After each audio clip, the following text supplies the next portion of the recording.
ওকে, আজকে আমার ফাইবারের প্রথম অর্ডারটি তোমাদের দেখাবো এবং অর্ডারটি আমি কিভাবে পেয়েছিলাম সেটিও বিস্তারিত বলবো।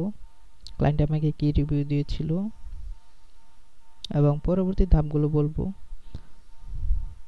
সো প্রথম যে অর্ডারটি আমি ফাইবারে পেয়েছিলাম সেটা আমি আউটসাইড মার্কেট প্লেস থেকে ক্লায়েন্টকে মার্কেট প্লেসে নিয়ে এসেছিলাম।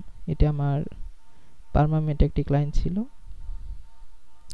এই ক্লায়েন্টটি আমি সম্ভবত ইমেলের মাধ্যমে পেয়েছিলাম। এটি একটি ট্রাভেল কোম্পানি যেটা আফ্রিকার এবং যেটা পরিচালনা হতো ইউনাইটেড আরব আমিরাত থেকে, অর্থাৎ দুবাই অবস্থান করত এই ট্রাভেল কোম্পানিটি। এই কাজটি আমি খুব কষ্ট করে পেয়েছিলাম। ক্লায়েন্টের সাথে মিটিং করতে হয়েছিল, যদিও তখন আমি প্রথম অবস্থায় ছিলাম, প্রথম ক্লায়েন্ট ছিল, খুব ডিফিকাল্ট ছিল আমার জন্য। তারপর আমি যখন ফাইবার অ্যাকাউন্ট করি এবং ফাইবার অ্যাকাউন্টটি গ্রো করার জন্য চেষ্টা করি, এটি হচ্ছিল না, তখন আমি এই ক্লায়েন্টকে ফাইবারের ভিতরে নিয়ে আসি এবং ফাইবারে টোটাল 8টি অর্ডার নিই, যার ফলে আমার ফাইবার অ্যাকাউন্ট এবং ফাইবার গিগগুলো র্যাঙ্কে চলে আসে। ওকে, চলো এই যে ক্লায়েন্টটা আছে কিভাবে অর্ডার নিলাম সে সম্পর্কে একটু জেনে আসা যাক। আমি ফাইবার গিগের লিঙ্ক শেয়ার করেছিলাম। তিনি একটি অ্যাকাউন্ট ক্রিয়েট করেছিল এবং সে আমাকে ইনবক্সে মেসেজ করেছিল যে can you help me with good afternoon, এভাবে এরকম একটা টেক্সট আমাকে সেন্ড করেছিল। তার উপর বিভিন্ন কথোপকথন হয় আমাদের মাঝে, সিম্পল কথোপকথন। তারপর সে আমাকে প্রথম অর্ডারটি করে, সেটা হচ্ছে $10 ফেব্রুয়ারি 21 তারিখ 2023 অর্ডারটি করে, এবং তখন আমার গিগ প্রাইস ছিল সম্ভবত $10, এই জন্য এখানে $10 শো করছে এবং প্রত্যেক অ্যাডস ক্যাম্পেইনের জন্য তখন $10 চার্জ করতাম। কিন্তু পরবর্তীতে আমি এটাকে আবার $20 নিয়ে আসি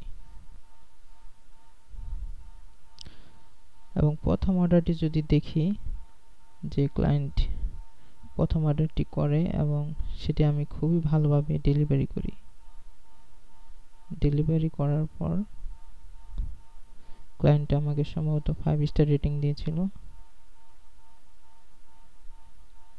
এই যে সে 5 স্টার রেটিং দিয়েছিল। Thanks mister Shamim, your service was awesome, fast and reliable. Thanks very much sir and remain placed. এবং seller communication level 5 star, recommended to a friend 5 star, service as a describe 5 star. Okay, এভাবে প্রথম অর্ডারটি complete হয়। So সে আমাকে total 8টি order দেয়, যে order with লেগি ট্রাভেল, টোটাল 8 রেজাল্ট ফাউন্ড, অর্থাৎ 8টি প্রজেক্ট। অ্যান্ড সেকেন্ড যে প্রজেক্টটা ছিল সেটা হচ্ছে $60, এটি একটি বড় প্রজেক্ট ছিল তখন, যেহেতু আমার পার অ্যাডস $20 ছিল এবং সেক্ষেত্রে 3টি অ্যাডস রান করেছিলাম $60 দিয়ে। এরকম করে টোটাল 8টি অর্ডার হয় এবং 8টি অর্ডারের ভিতরে 6টি ছিল $10 এবং বাকি 2টি ছিল, একটি $60 এবং একটি হচ্ছে $30, অর্থাৎ $30। এখন চলো সবার লাস্টের যে অর্ডারটি ছিল সেটা দেখি।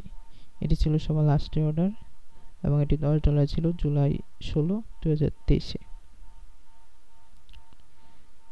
এখানেও ক্লায়েন্ট রিকোয়ারমেন্ট সেন্ড করে না, যেহেতু রিকোয়ারমেন্টগুলো আমার পূর্বে ছিল এবং সে শুধু অর্ডার করেছিল।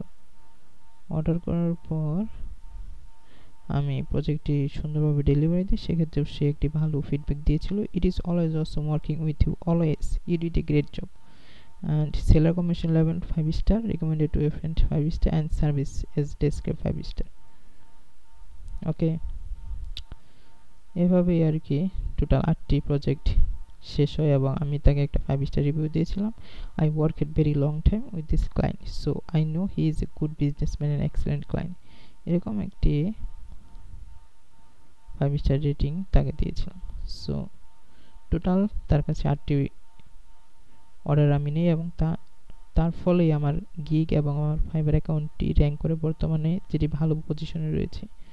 এখন দেখি টোটাল কত আর্ন করেছি এই ক্লায়েন্ট থেকে। আউটসাইডে তো আর্ন করছি এবং মার্কেট প্লেসের ভিতরে কী পরিমাণ আর্ন করছি সেটা এখন হিসেব করে চলো। সো $10 অর্ডার টোটাল হচ্ছে 6টা, তো 60, অ্যান্ড এখানে সেকেন্ড অর্ডার $60 আছে, 60 এর 120, 120 আর 30 হচ্ছে 150। সো টোটাল হচ্ছে তাহলে 150 সমান কত ডলার হয় চলো দেখি। $150 সমান কত টাকা? সো $150 সমান 17,925 টাকা। সো প্রথম ক্ষেত্রে দেখো ফাইবারে কিন্তু আমি $150 আর্ন করেছিলাম, যেটা আমি আউটসাইড মার্কেট প্লেস থেকে অর্ডারটা নিয়েছিলাম, এবং আউটসাইড মার্কেট প্লেসে আমি তার সাথে অনেক কাজ করি এবং অনেক ডলার আর্ন করি। একটা লং টাইম ক্লায়েন্ট ছিল, দীর্ঘদিন ছিল আমার সাথে। এবং যারা বলো যে হতাশ হচ্ছ, তারা কিন্তু একদমই হতাশ হবে না। এই ভিডিওটি যারা দেখছো তারা হতাশ হবার কথাও নয়। ইমেল মার্কেটিং করে যাও, আউটসাইড মার্কেট প্লেস থেকে ক্লায়েন্ট খোঁজা শুরু করো এবং ক্লায়েন্ট অবশ্যই পাবা। একটা না একটা ক্লায়েন্ট তোমাকে রিপ্লাই দেবে এবং সেই ক্লায়েন্টকে ফাইবারে নিয়ে আসো, তোমার মার্কেট প্লেসের ভিতরে নিয়ে আসো। অর্ডার নিয়েও তোমার গিগ র্যাঙ্ক করো, ফাইবার অ্যাকাউন্ট র্যাঙ্ক করো, অথবা মার্কেট প্লেসের বাইরে তুমি একটা ভালো কমিউনিটি করতে পারো, যার ফলে তুমি সাকসেস হতে পারো। সো আমার মার্কেট প্লেসের বাইরে এজেন্সি আছে, আমি এজেন্সি থেকেও ভালো কাজ পাবো ইনশাল্লাহ। সো ফাইবার অ্যাকাউন্ট র্যাঙ্ক করে ফেলেছে। সো সব দিক থেকে এই সব মিলে খুব ভালো কাজ পাওয়া যাচ্ছে। এবং তোমরা যারা গিগ এসইওটা করতে পারো না, প্রথমে গিগ এসইওটা শিখবা। আমার চ্যানেলে ভিডিও আছে কিভাবে গিগ এসইও করতে হয়। এইভাবে গিগ এসইও করে আমি কিন্তু আমার গিগকে ফার্স্ট পেজে নিয়ে এসেছি। প্রথম অবস্থায় আমিও গিগ এসইওটা করতে পারতাম না, তখন আমার যে গিগগুলো ছিল সেগুলো ফার্স্ট পেজে ছিল না, এই জন্য আমি মূলত অর্ডারগুলো পাচ্ছিলাম না। তারপর যখন আমি গিগ এসইওটা অনেক রিসার্চ করার পর শিখে ফেলি, তখন কিন্তু আমি প্রত্যেকটা গিগ আমার ফার্স্ট পেজে চলে আসে, যে কারণে আজকে আমার অ্যাকাউন্টে একটা ভালো পজিশন রয়েছে। সো ওকে, ভালো থেকো, আরেকটি ভিডিওতে দেখা হবে।